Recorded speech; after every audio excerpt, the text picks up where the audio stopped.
ganito rin ba kayo magluto ng paksiw na bangos? Boneless na nga pala ito para konti lang yung tinik. Tara, simulan na natin. Isang pan, paglagay lang tayo ng luya, sibuyas, at bawang. Damihan nyo para mas okay. Tapos ilatag na natin yung mga bangos. Yan, isa-isa. Ayusin mo.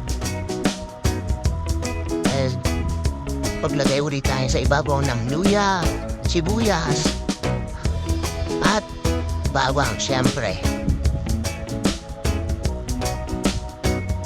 Then maglagay tayo ng asin. Tapos pamintang durog. At pamintang buo. Pwede naman pamintang buo lang. Okay lang naman yan. Tapos maglagay tayo ng suha. At hintayin lang natin ng mga ilang minuto. Papakulo. Takpan. After ilang minuto, maglagay tayo ng suhal. Kahit anong suhal. Then maglagay rin tayo ng patis at ng tubig.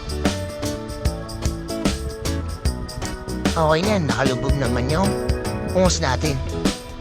At pagka kumulo na, lagay na natin ang siling haba o yung panigang.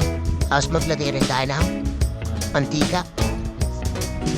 Then takpan lang ulit natin. Tindayin. Then okay na yan. At ito na ang ating pinakamabilis na version ng paksiw na bangos o ang isda. Enjoy!